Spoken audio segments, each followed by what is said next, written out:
Actualité. Perturbé par la crise sanitaire, le baccalauréat retrouve son format traditionnel cette année. Et qui dit traditionnel, dit nécessairement épreuve de philosophie. C'est un bac normal, on va dire que par rapport à celui de l'année dernière, c'est un bac qui retrouve des couleurs, puisqu'effectivement nous avons les épreuves de spécialité qui se sont parfaitement déroulées dans ce lycée il y a quelques temps, et ensuite l'épreuve de philosophie, et je souhaite à tous les élèves beaucoup de courage et qu'ils s'expriment au mieux. Les professeurs de philosophie les ont bien préparés, puisque toute la semaine dernière a été réservée à du bachotage, donc je pense qu'ils sont prêts à eux maintenant de donner le meilleur d'eux-mêmes. Le stress des examens est l'une des embûches que les élèves doivent surmonter. Néanmoins, ce matin, la confiance régnait à quelques minutes du début de l'épreuve. Aujourd'hui, nous sommes vraiment déterminés. Nous sommes conscients de ce que nous allons faire là-bas et de ce que nous avons accompli maintenant. Même si la philosophie, c'est quelque chose de vraiment incroyable, mais personnellement, je pense que ça va bien se passer. Je suis normale parce que je sais ce que je vais faire, j'ai révisé. J'ai révisé les trucs importants à réviser. Maintenant, je me sens bien. Présent comme chaque année pour le lancement des épreuves, le recteur a souhaité faire passer un message à ceux qui assurent que le niveau des élèves à Mayotte est plus faible qu'ailleurs.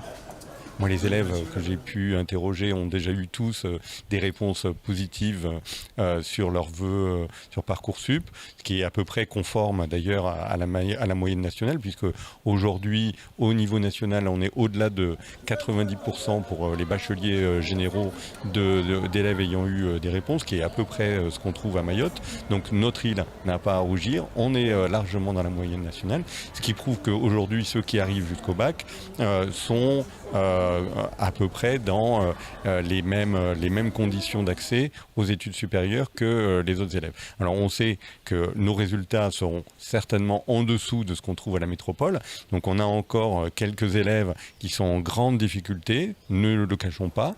Des lacunes parfois impossibles à combler à l'entrée dans le cycle supérieur, d'où l'objectif de créer davantage de formations sur le territoire pour éviter de rajouter aux élèves la difficulté de devoir étudier à des milliers de kilomètres de leur île natale.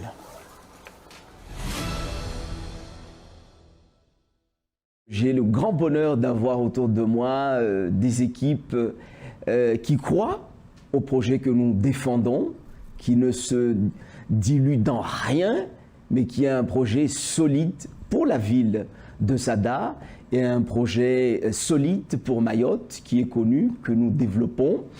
Et c'est autour de ce projet, autour de ces enjeux, que se structure tout ce qui se développe depuis les municipales. Moi, je tiens simplement à vous dire qu'au municipal, nous avions eu 30% il y a moins de 2 ans. Donc, et là, nous venons de gagner la ville de Sada.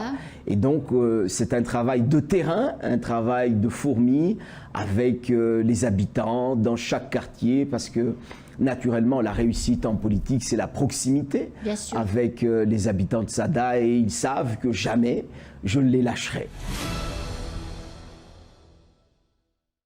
Hier matin, la première centrale photovoltaïque en autoconsommation d'EDM a été inaugurée sur le site de Longoni en présence de la direction d'EDM ainsi que de plusieurs élus locaux. Après une présentation du projet, les participants ont été invités à visiter le site. Objectif de cette centrale, fournir une partie de l'énergie nécessaire au fonctionnement des groupes auxiliaires de la centrale thermique de Longoni qui produit la majeure partie de l'électricité de l'île. Pour cela, 616 panneaux photovoltaïques ont été installés, permettant d'éviter 253 tonnes d'émissions de CO2 par an. Selon EDM, la mise en place de cette centrale représente une étape de taille dans le développement du solaire à Mayotte. À ce jour, 22 projets ont été contractualisés, 57 projets sont en attente de signature et 3 sites sont en étude. Le festival Kayamba qui mêle musique traditionnelle et électronique revient pour une 4e édition sous un format inédit, 2 soirs, 2 lieux et 2 formats avec 8 artistes au programme. Le public pourra cette année danser sur le mba du groupe réunionnais Alexandre Saya, le maloya électronique de Books Brown ou bien sur les rythmes afro et percutants de la jeune Zazou. Bama Oyende sera l'ovni musical de cette édition avec une électro totalement décomplexée.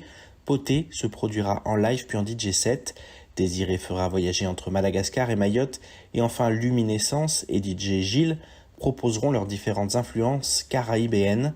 Le 21 juin, soir de la fête de la musique, l'événement posera ses valises au Makwe à Tsararano pour une soirée gratuite dédiée au live.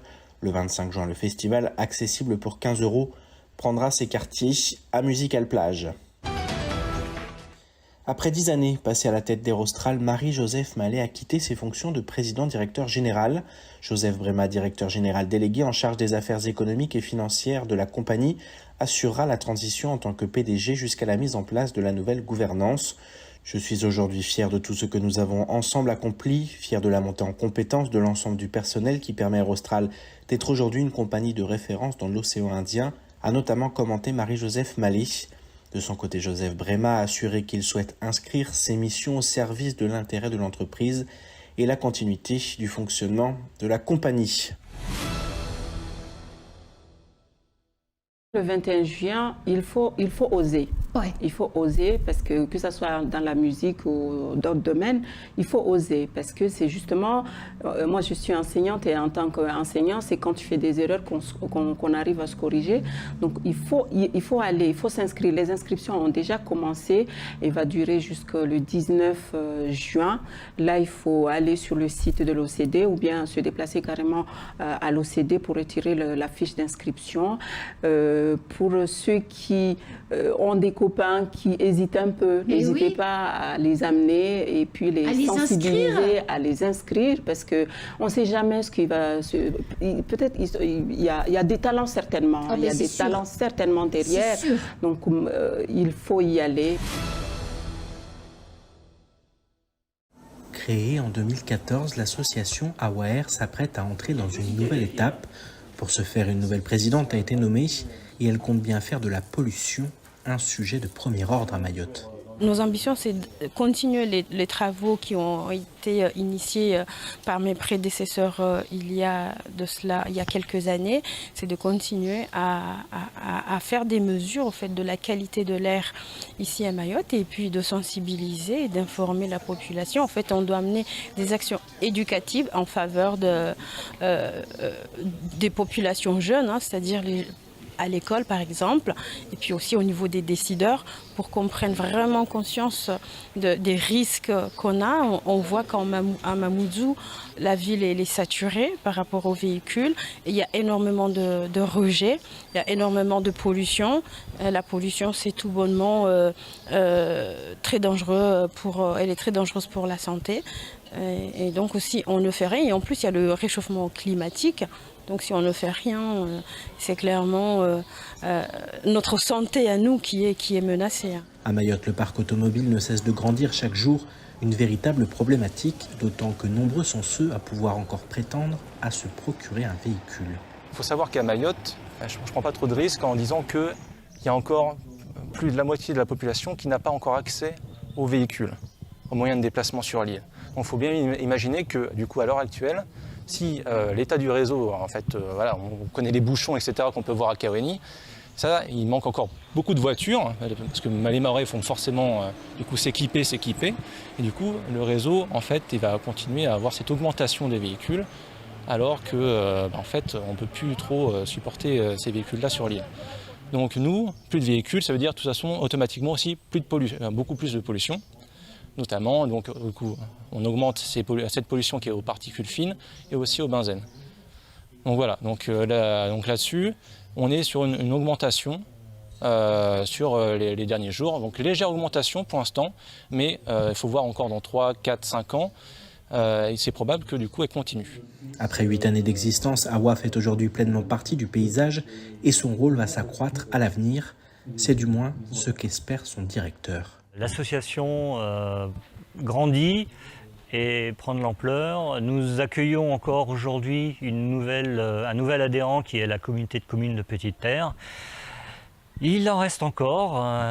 J'espère voir un jour la ville de Mamoudzou, la communauté de communes du centre-ouest et puis celle du nord adhérer à notre association et qu'on puisse travailler ensemble pour améliorer cette qualité de l'air et la qualité de vie pour tous les Mahorais.